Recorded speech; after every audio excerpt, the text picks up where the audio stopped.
Disney is heading into D23 with a massive problem. And this time, the controversy isn't coming from a movie trailer or a box office bomb. It's coming from Josh D'Amaro himself.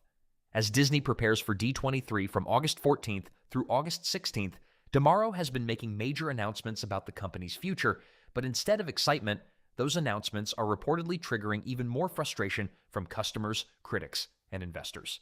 And now, after thousands of Disney employees have reportedly been affected by the company's cost-cutting efforts, D'Amaro is facing even more questions about where Disney is actually headed. Things reportedly got so heated during one of his recent appearances that members of the audience began booing him and shouting criticism from the crowd.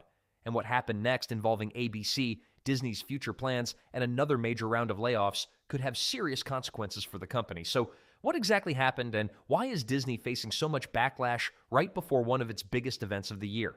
We're breaking it all down. And if you want more Hollywood and Disney updates like this, make sure you subscribe to the Woke Watch, because there's a lot more coming. With D23 just days away, Disney is clearly trying to build anticipation for what could be one of the company's biggest announcement events of the year.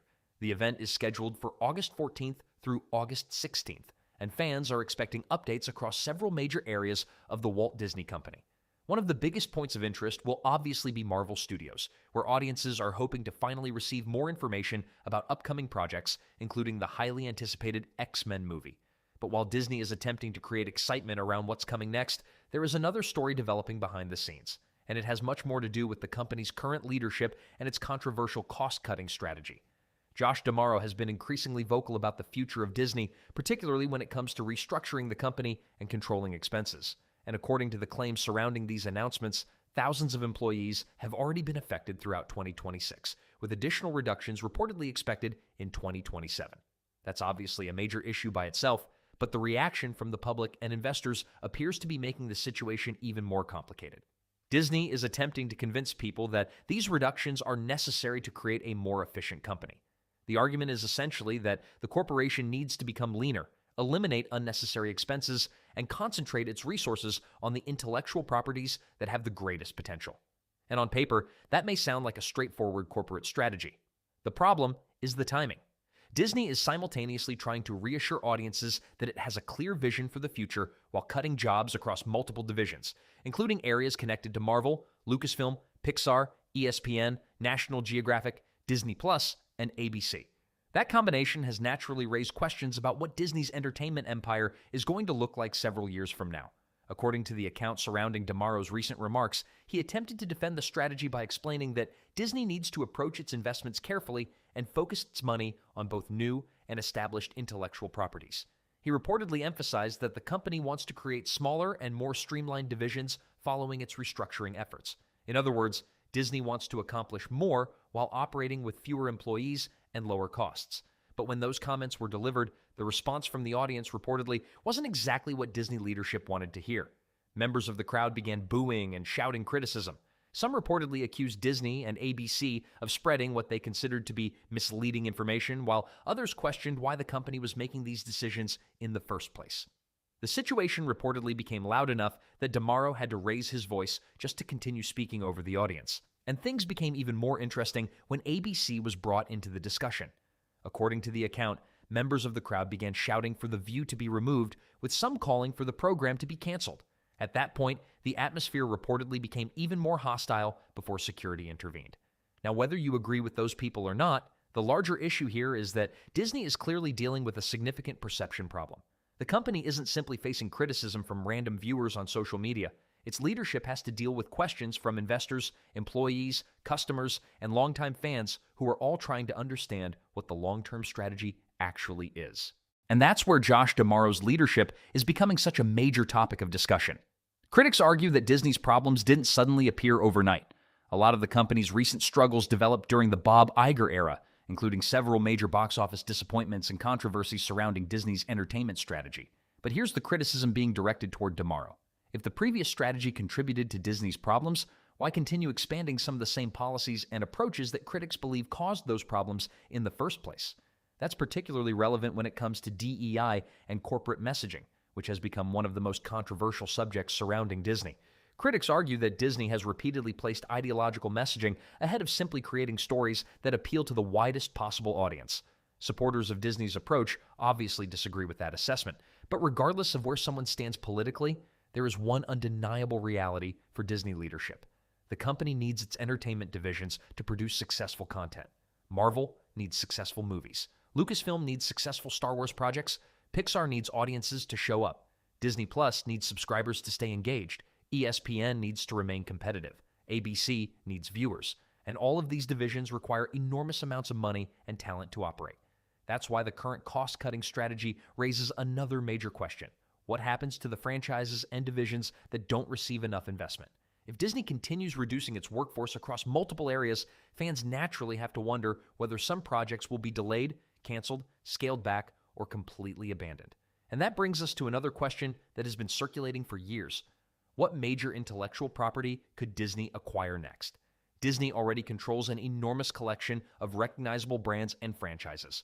Marvel, Star Wars, Pixar, Disney Animation, National Geographic, ESPN, and countless other properties.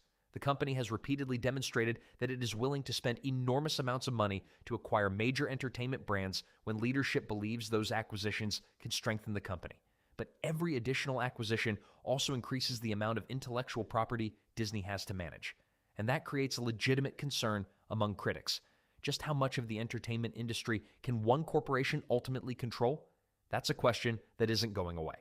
Now, DeMauro reportedly made another important point when discussing the upcoming D23 event. He indicated that Disney intends to reveal more information about its strategy for reaching a broader global audience and that future plans involving different divisions of the company would be discussed during D23. And that is exactly why this year's event could be so important. Because Disney isn't simply presenting movie trailers, the company is effectively attempting to sell investors and audiences on its future. Marvel has to demonstrate that it knows where the MCU is going. Lucasfilm has to prove that Star Wars still has a long-term plan. Pixar needs to maintain its reputation. Disney Plus needs to justify its massive investment. And the company's television networks need to remain relevant in an increasingly fragmented media landscape. At the same time, Disney is cutting costs. That creates a difficult balancing act. You can't endlessly expand your entertainment empire while simultaneously reducing expenses without eventually forcing difficult decisions about what stays and what goes. And that's why the reported layoffs are such an important part of this story. If another major wave of job cuts arrives in 2027, the obvious question becomes, how much smaller will Disney's workforce eventually become? And perhaps even more importantly, which divisions will be affected next? Because once a company starts aggressively restructuring, there's no guarantee that the first round of cuts will be the last. Now, there is another issue that critics of DeMauro are bringing up. Some believe he simply won't have the same amount of time to turn things around that Bob Iger had. That doesn't mean his departure is inevitable, and there is no guarantee the board will remove him. But if Disney's financial performance, entertainment output, and public perception continue moving in the wrong direction, eventually the company's board has to ask whether the current strategy is actually working. That's how corporate leadership works. Executives can defend a strategy for only so long. Eventually, the results have to speak for themselves. And if the results don't improve, shareholders can become increasingly impatient. That's why D23 could be more important than it initially appears. If Disney delivers major announcements that generate genuine excitement, demonstrates a clear strategy for Marvel and its other divisions, and convinces audiences that the company understands what went wrong in recent years, this event could help rebuild some confidence. But if D23 becomes another collection of announcements that fail to connect with audiences, the criticism surrounding Disney leadership could become even louder. And that brings us right back to Josh D'Amaro. The biggest challenge for him isn't simply convincing people that layoffs are necessary, it's convincing people that these cuts are actually part of a successful long-term plan.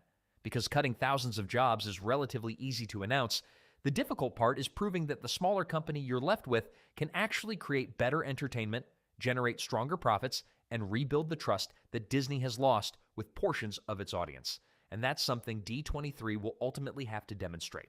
So now the question is, will Disney's upcoming announcements finally change the conversation? For now, all eyes are on D23. We'll see whether Disney can actually deliver the kind of announcements that excite its audience, or whether the company will once again find itself defending its decisions instead of celebrating them. Let me know what you think about Josh D'Amaro's leadership and Disney's current strategy down in the comments. I'll see you in the next one.